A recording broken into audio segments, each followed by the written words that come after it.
Hey, good morning, everybody. We've been dealing and this is the last week which we'll be dealing with it, is the matter of the Dreyfus affair, which I've stated as something which never ended, and we'll see exactly why. Now, we were up to the stage where Alfred Dreyfus, although known to be innocent of any of the accusations of which he was accused, that is, of being a spy for Germany in Alsace-Lorraine, and the secrets were found in the bordereau in the German embassy in Paris. Nonetheless, he was found guilty and he was sentenced, and he spent some 4 years in an island off of Africa in awful state, and his health deteriorated. But all the time he was there, he stayed in contact with his brother Mathieu, his older and closest brother, and his wife, of course, who stood by his side. Eventually, after Esterhazy had, as it were, admitted to the crime of which that is Dreyfus, was accused of being a spy, he was released. He was brought back to France. Now, Dreyfus thought he was going to be brought back to Paris, but in fact it was determined at that time that there would be too much of a fuss, and he was therefore held in Rouen, I'm not sure how it's pronounced, there in France, where he was to stand trial again. France, at this particular time, was involved in anti-Semitic incidents which swept through France as the society was ripped apart by those who supported Dreyfus in one way or another, and those part of the anti-Semitic and the Roman Catholic Church who opposed any means of forgiving Dreyfus and saw him still as guilty. Said one particular officer at the time, "I'm convinced of Dreyfus's innocence, but if it were to me to judge, I would condemn him again for the honor of the army." It was the army which was on trial in a way, and it was the army which even Dreyfus would never accuse or never in any way want to downgrade. One of the members of the army at that time said, when the deputy chief of the general staff gathered us in 1894, the beginning of what we now know as an affair, which was then just a case, to tell us that you were guilty, Dreyfus, we accepted that certainty without discussion, since it came to us from a superior. In that context, we immediately forgot all your qualities, the friendly relations we had with you. Once you hear something bad of someone, that was the reality, and that's all people heard. Therefore, in a second trial, which took place in France when he arrived back on the mainland, away from Paris, he again, believe it or not, was found guilty by a majority of 5-2 of high treason. And French, especially anti-Semitic press, went to town. Said one, "What ecstasy there is in all French hearts, and what rotten luck for the hooked-nosed Yids." So you can see exactly where they're coming from. This was the anti-Semitic press. Now, Dreyfus was then involved in negotiation as to what he would accept in order to be able to be, in a way, a free man. He would not accept a pardon, because why did he need a pardon, he said, when he was guilty of nothing? I want complete recognition of my innocence. I will not accept a pardon.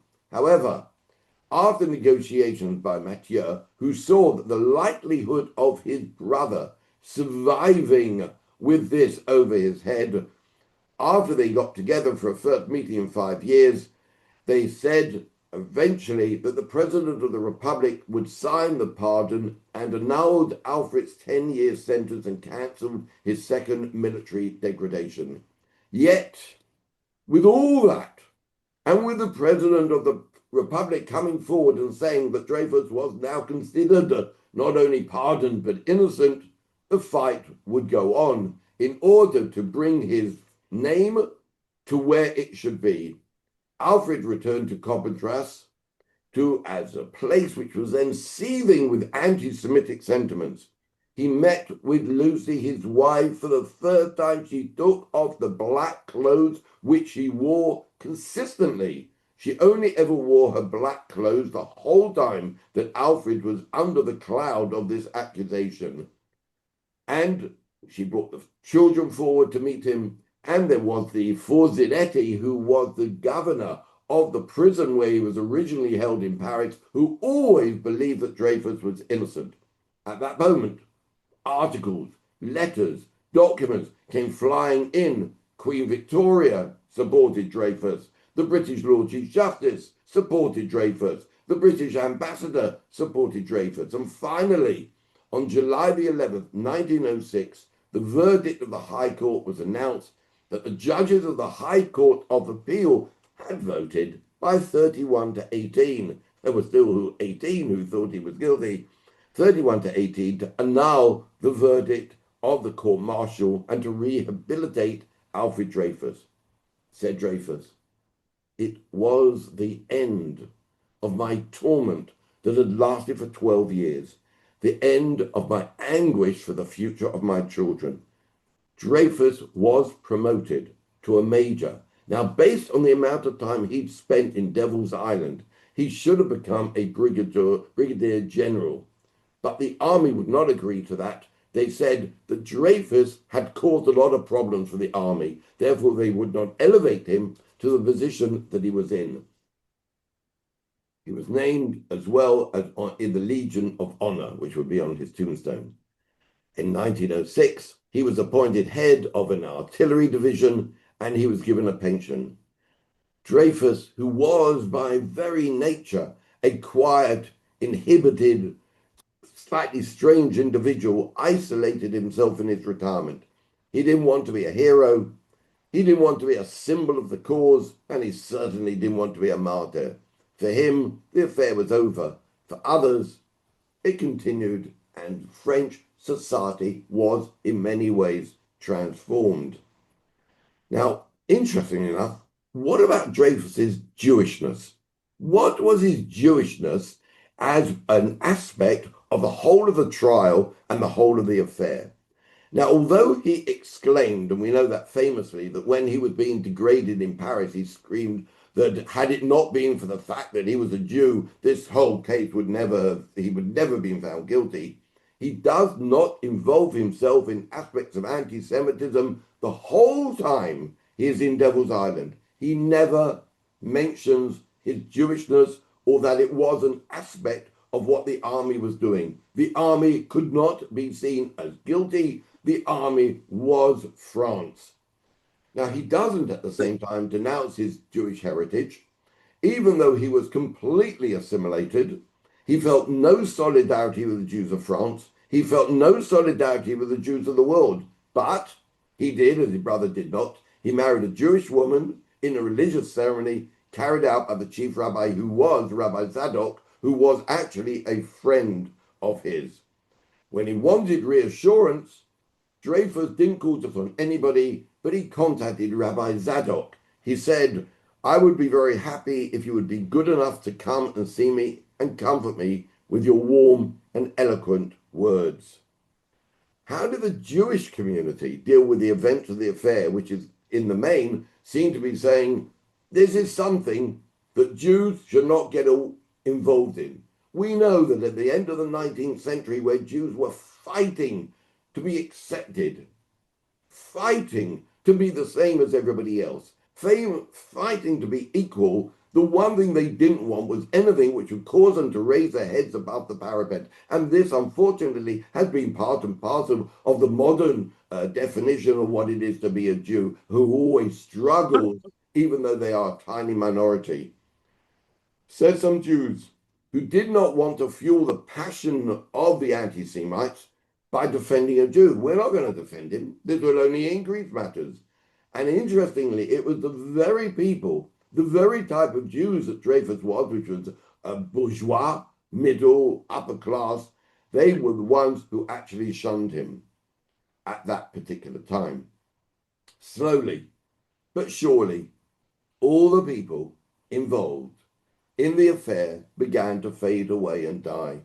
In 1908, there was an official ceremony to transfer the ashes of Emile Zola, who had written J'accuse, to the Pantheon.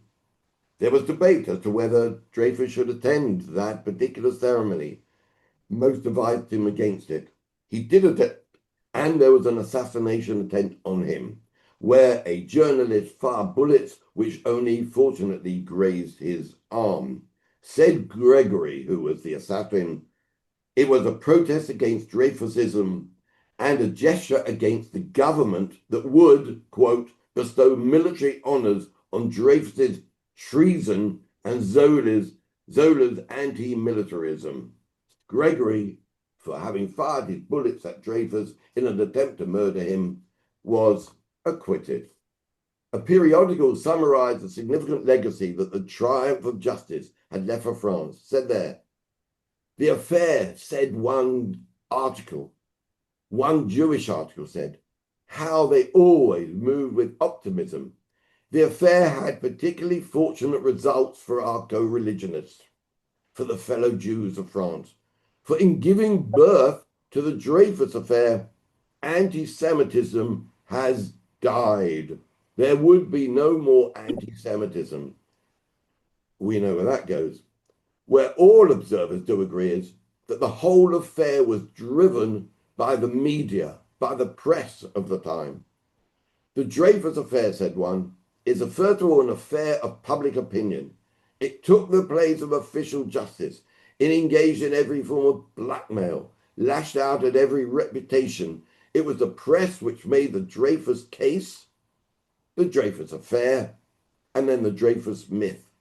La Libre Parole, the anti-Semitic press, was against the Jews. Le Matin published the Bordereau, which eventually would prove to be Dreyfus's saving grace.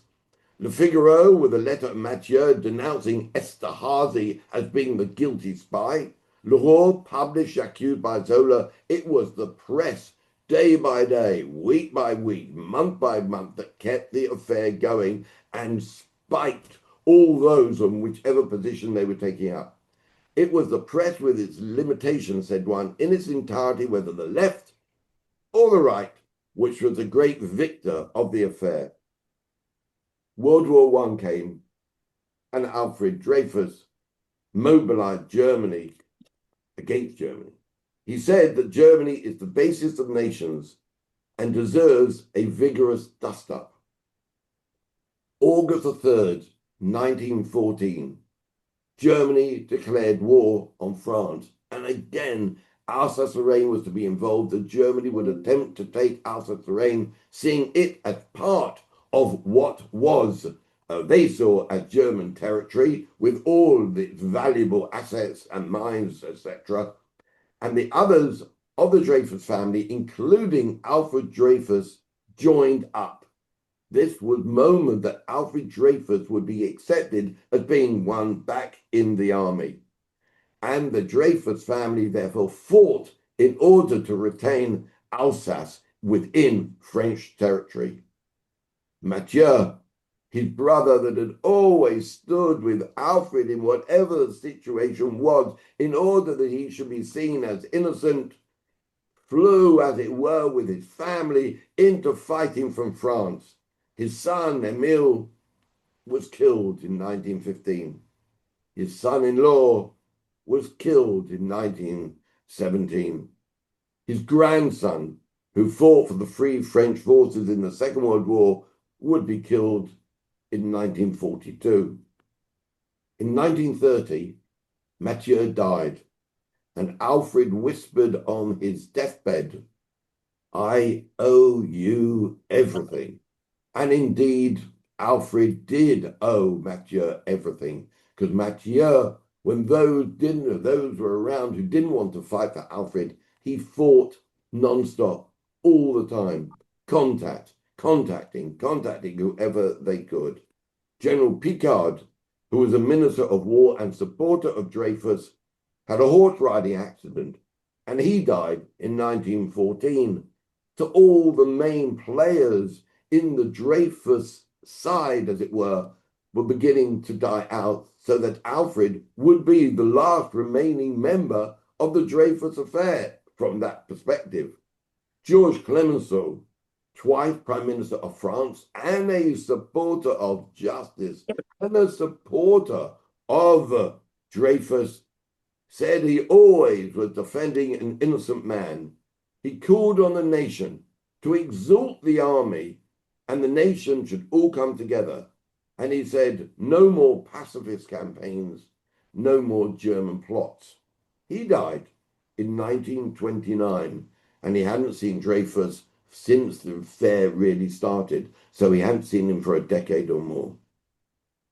One of Alfred's grandchildren, Madeleine, if you look on the very first sheet which I handed out, which you don't need to now, but if you look, that Madeleine was one of his grandchildren, was murdered in Auschwitz in 1944.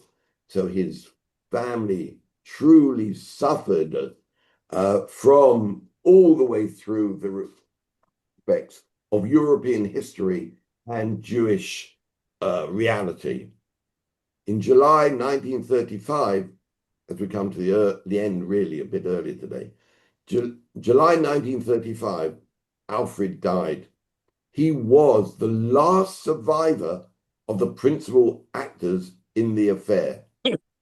Yet, bizarrely, and we've already discussed that Alfred Dreyfus's particular character, he had no hatred, no trace of any bitterness at all, and he seemed to reproach absolutely no one.